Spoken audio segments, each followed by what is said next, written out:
Assalamualaikum warahmatullahi wabarakatuh. Alhamdulillahirrabbilalamin. Kali ini kita lanjutkan materi pada mata kuliah Taqwim Ta'lim Al-Lughah Al-Arabiyyah, evaluasi pembelajaran bahasa Arab. Pada pertemuan sebelumnya kita sudah membahas definisi evaluasi, mencakup beberapa istilah yang terkait dengan evaluasi, ada pengukuran, penilaian, dan juga tes. Nah, pertemuan kali ini kita akan membahas apa yang menjadi tujuan, manfaat, serta apa sasaran atau objek evaluasi itu sendiri.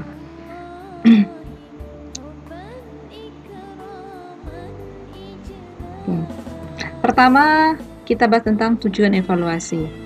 Nah, secara tujuan evaluasi ini bisa ditinjau dari dua aspek. Pertama, tujuan secara umum atau asyamaliyah, ya, mencakup tujuan yang umum. Yang kedua, tujuan khusus. Nah, apa tujuan umum dari evaluasi? Pertama, evaluasi itu merupakan alat bantu dan bukti mengamati tingkat keberhasilan peserta didik dalam mencapai tujuan telah ditetapkan. Nah, jadi evaluasi ini merupakan alat yang dipakai oleh guru untuk mengetahui kemampuan peserta didik. Ya, tidak mungkin guru dari sekian banyak peserta didik yang ada bisa mengetahui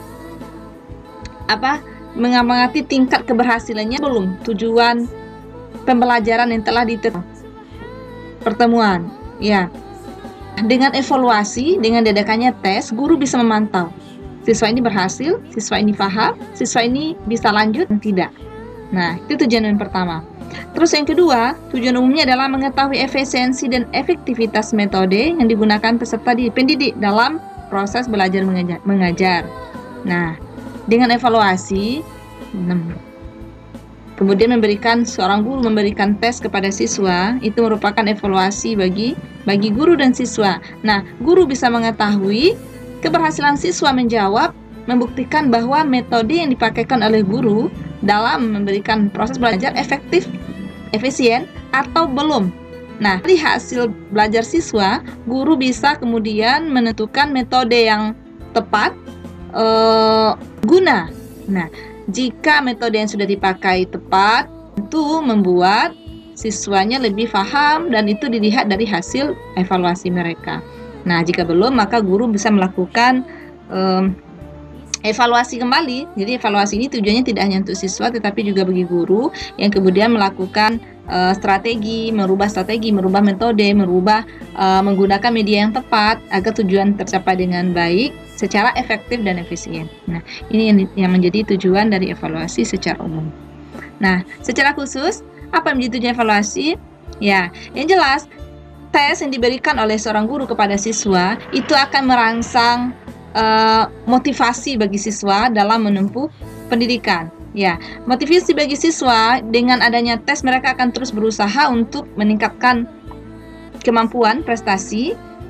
Biasanya kalau menjelang tes mereka akan mempersiapkan diri sebaik mungkin sehingga materi yang telah diajarkan oleh guru mereka berusaha untuk menguasainya. Sebaliknya, dengan adanya tes nanti bisa mencari faktor penyebab keberhasilan tidak keberhasilan peserta didik dan mengikuti program pembelajaran.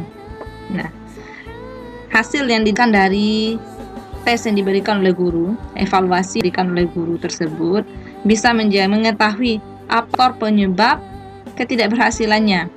Misalkan, guru memberikan evaluasi pembelajaran bahasa Arab. Nah, ada beberapa soal mungkin berkaitan adat, mungkin berkaitan dengan anasirul lughah, ya, mungkin dengan maharat al-lughawiyah. Nanti dari sana bisa ditinjau faktor penyebab ketidakberhasilan. Misalnya, ada siswa yang bisa menjawab soal mufradat dengan begitu mudah. Ketika menjawab materi yang berkaitan dengan qawaid nahwiyah misalnya, mereka sangat lemah.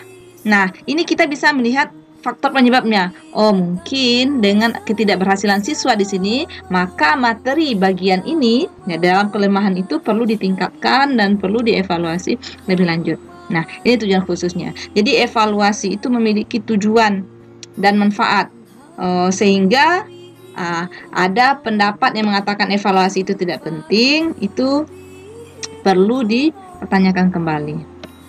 Kita lanjutkan. Nah, tadi yang khusus. Nah, ada 7 bidang ya dalam menurut Thorndike ya dalam buku ya. Evaluasi itu dilihat pertama bidang pembelajaran. Ya, bidang pembelajaran tujuannya adalah menetapkan kompetensi inti pembelajaran spesifik yang dimiliki oleh peserta didik memperbaiki proses belajar mengajar. Jadi dalam bidang pembelajaran memang menetapkan kompetensi inti isi pembelajaran. Ya, apa tujuannya? Diadakan evaluasi, ya, mengetahui, menetapkan kompetensi isi pembelajaran. Yang kedua berdasarkan hasilnya, kalau dilihat dari hasil belajar, tentu evaluasi ini bertujuan nanti mengetahui kemampuan peserta didik ya, apakah secara individual ataupun kelompok. Kemudian dalam bidang diagnosis, evaluasi ini berupaya nanti menemukan kesulitan, apa muskilah ya yang ditemui oleh peserta didik, dan dengan ditemuinya muskilah tadi, faktor penyebab tadi, bisa dilakukan langkah-langkah yang tepat ya, perbaikan-perbaikan terhadap proses pembelajaran yang ada. Terus yang kelima, dilihat dari yang keempat ya, dilihat dari tujuan penempatan. Ya, tujuan penempatan namanya placement ya. Evaluasi ini bertujuan nanti mengetahui informasi potensi peserta didik sehingga dapat disesuaikan dengan bakat dan minatnya. Nah, perhatikan biasanya evaluasi yang dilakukan itu bisa menentukan placement peserta didik. Makanya ada kelas A, B, dan C. Dalam pembelajaran bahasa Arab misalnya, itu mungkin pernah belajar bahasa Arab intensif, itu ada placement test. Placement test itu gunanya adalah untuk menseleksi, menempatkan siswa berdasarkan kompetensinya. Sehingga di proses pembelajaran itu bisa sesuai ya dengan mustawa mereka, dengan bilqudur dan qulihim ya. Jadi guru bisa menyesuaikan. Kadang kalau tidak dilakukan penempatan itu akan membuat siswa yang cepat itu akan harus menurun, harus mengikuti yang lemah dan sebaliknya. Makanya perlu diadakan penempatan. Itu tujuan dari evaluasi. Terus yang kelima, tujuan evaluasi itu bisa untuk seleksi. Ya, makanya untuk menseleksi baik itu penerimaan mahasiswa baru, penerimaan apa saja ya, dan itu bisa digunakan nanti untuk menseleksi siswa. Mungkin untuk menerima beasiswa ya kalau dalam pembelajaran. Kalau dalam bidang apa saja, menerima siswa yang berhak lulus, dinyatakan lulus untuk bimbingan dan penyuluhan. Ini maksudnya adalah untuk proses belajar mengajar berikutnya. Terus yang keenam, bidang bimbingan dan konseling. Nah, dengan adanya evaluasi nanti bisa membantu siswa ya melakukan memilih kegiatan, menolong mereka mencahkan masalah-masalah pribadi yang berkaitan dengan minat, sikap, karakteristik personal lainnya. Nah, evaluasi yang diberikan oleh guru kepada siswa bisa menjadi menemukan nanti muskilah, problematik siswa, dan itu bisa dibantu nanti memecahkan masalahnya. Ya, guru bisa memberikan solusi terhadap masalah yang ditemui oleh. Lalu yang terakhir adalah bidang kurikulum, bahwa evaluasi ini bertujuan untuk melakukan evaluasi kurikulum, yaitu dapat diukur keberhasilan secara operasional ya, sehingga bisa dilakukan penilaian terhadap efektivitas kelembagaan pendidikan. Nah, ya evaluasi itu bisa melihat ya kurikulum yang telah ditetapkan oleh sebuah lembaga terhadap peserta didik itu tercapai atau tidak, sesuai atau belum. Nah, itu nanti akan dilakukan bisa dilakukan penilaian efektivitas dalam hal keberhasilan tadi ya, bisa dilakukan efektivitas kelembagaan pendidikan. Nah, kita lanjutkan, materinya adalah manfaat atau fungsi evaluasi. Ya, jadi secara umum ya, manfaat evaluasi itu memang menentukan kemajuan belajar siswa. Ya, nanti hasilnya itu akan didata ya, data sebagai laporan untuk start dan kenaikan kelas. Jadi evaluasi itu berfungsi sebagai laporan ya kepada siswa sendiri, pada guru, pada wali murid tentang keberhasilan mereka dalam pembelajaran. Terus yang kedua, setelah dilapatkan angka-angka, apalagi itu memberikan feedback ya untuk guru. Ya, bisa ya. Jadi evaluasi yang diberikan kepada siswa itu tidak hanya mengevaluasi siswa sendiri, tetapi juga feedback kepada guru untuk memperbaiki proses belajar mengajar, di mana kekurangan dan kelemahan siswa, di mana kekurangan kelemahan guru, maka dilakukan perbaikan-perbaikan baik dari segi metodenya, media, dan seterusnya untuk mencapai tujuan pembelajaran yang diharapkan atau diinginkan. Nah, ada 3 fungsi ya secara khusus dalam evaluasi. Pertama, fungsi psikologis. Fungsi psikologis berkaitan dengan psikologi peserta didik. Ya, apa tujuannya? Untuk memberikan motivasi. Ya, dengan adanya evaluasi, peserta didik bisa mengetahui nanti kapasitas, ya, kemampuan mereka sendiri. Ya, jika nilainya hasilnya bagus, mereka akan termotivasi untuk mempertahankan dan lebih meningkatkan prestasi mereka. Jika seandainya mereka bisa mengetahui, ya, memotivasi diri mereka untuk terus memperbaiki, ya. Terus yang kedua, secara psikologis itu berguna untuk guru, ya. Guru bisa menjadi pedoman, ya, bisa menentukan langkah-langkah, memberikan motivasi juga, ya, untuk guru untuk kemudian proses pembelajaran mereka bisa dilakukan dengan maksimal. Terus yang kedua ada namanya fungsi didaktik. Fungsi didaktik itu ada yang tadi yang disebutkan tadi, ya, bisa fungsi evaluasi ini untuk selektif, diagnostik, penempatan, dan mengukur keberhasilan. Lalu yang ketiga, fungsi administratif. Administratif ini berkaitan dengan secara administrasi, ya, data-data dan laporan itu perlu, ya, jadi perlu dokumen. Ya, dokumentasi, perlu data sebagai laporan keberhasilan itu tidak hanya untuk guru, bagi sekolah dan sebuah lembaga pendidikan. Nah, ini dalam bentuk bagannya, ya, bisa dilihat secara umum dan secara khusus. Nah, terus yang ketiga, kita lihat apa itu sasaran atau objek evaluasi. Ya, sebenarnya yang menjadi objek evaluasi itu adalah peserta didik itu sendiri. Ya, peserta didik itu disebut dengan input. Jadi, ketika peserta didik belum belajar, dia disebut dengan input. Ya, ibaratnya bahan mentah, ya, yang perlu dilakukan proses yang kemudian menghasilkan output yang hasil yang bagus. Nah, di input itu peserta didik sendiri. Nah, kemudian bisa berupa bakat, kepribadian, sikap, intelijensi, dan minat peserta didik. Lalu ketika mereka sudah masuk ke sebuah lembaga pendidikan, mereka melakukan transformasi. Transformasi itu dalamnya ada kurikulum, ada materi, ada metode, ya. Itu yang disebut dengan proses belajar mengajar, ya. Ada komponen-komponen yang saling berkaitan di sana. Nah, baru bisa menghasilkan output. Output ini bisa dinilai nanti, ya, hasilnya berhasil atau tidak tercapai tujuan pembelajaran itu dengan adanya umpan balik. Umpan balik itu disebut dengan evaluasi. Jadi output itu adalah prestasi belajar siswa. Nah, dalam pembelajaran bahasa Arab, ya, yang menjadi objek evaluasi itu ada dua. Ya, pertama dilihat dari anasirul lughah atau komponen bahasa yang menyakup aswat, mufradat, dan tarakib, bunyi, kosakata, dan tata bahasa. Ini bisa dibahas nanti lebih lanjut dalam materi, ya, perkuliahan yang lain, ya. Kita lihat secara umum saja dulu. Terus yang kedua ada disebut dengan maharat al-lughawiyah. Jadi evaluasi pembelajaran bahasa Arab itu bisa berkaitan dengan istima' yang dinilai dari segi kemampuan siswa untuk mendengarkan bunyi-bunyi huruf, kalimat, dan seterusnya. Kemudian yang maharah kalam, ya, keterampilan berbahasa, ya, dari segi dimana bisa mengucapkan huruf yang benar, kalimat, kemudian bentuk paragraf, dan seterusnya.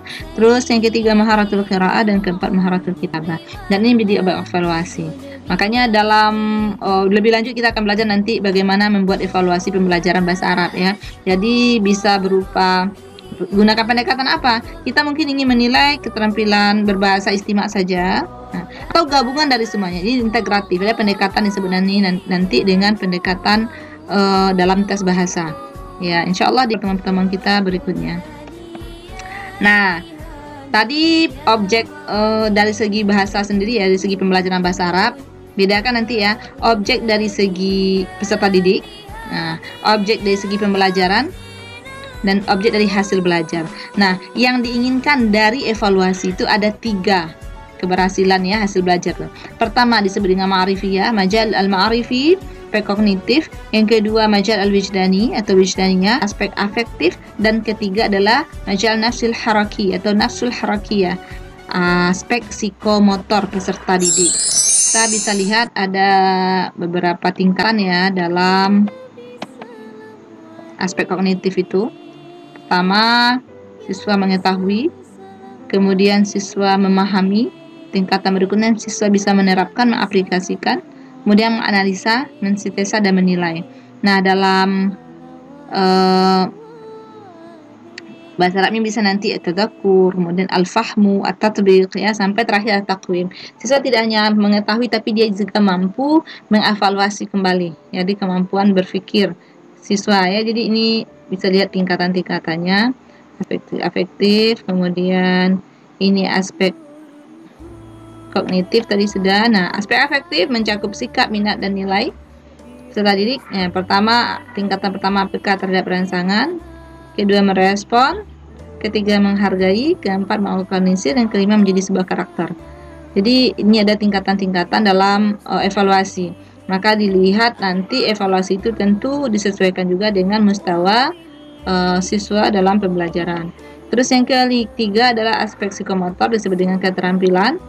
Ya, kalau dalam hal ini praktek ini ya, praktek seperti proses pembelajaran itu bisa dilihat dari 3 ranah.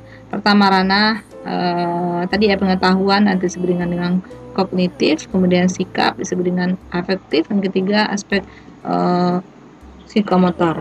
Nah, jadi hasil belajar itu nanti diinginkan ya, pembelajaran itu menghasilkan peserta didik yang produktif, kreatif, inovatif, afektif melalui penguatan sikap, keterampilan, dan pengetahuan yang terintegrasi. Makanya dalam evaluasi harus ada ketiga ranah ini ya. Jangan dilihat nanti evaluasi itu dari segi hasil belajar siswa, dari segi kognitifnya saja.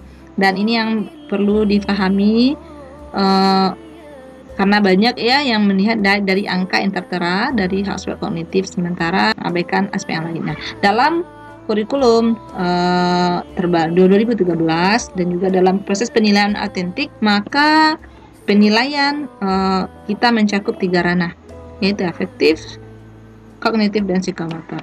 Ya, mungkin ini penjelasan secara singkat. Nanti kita lanjutkan dengan diskusi dan silakan berikan komentar, tanggapan, dan juga pertanyaan pada kolom komentar. Syukran jazilan. Wassalamualaikum warahmatullahi wabarakatuh.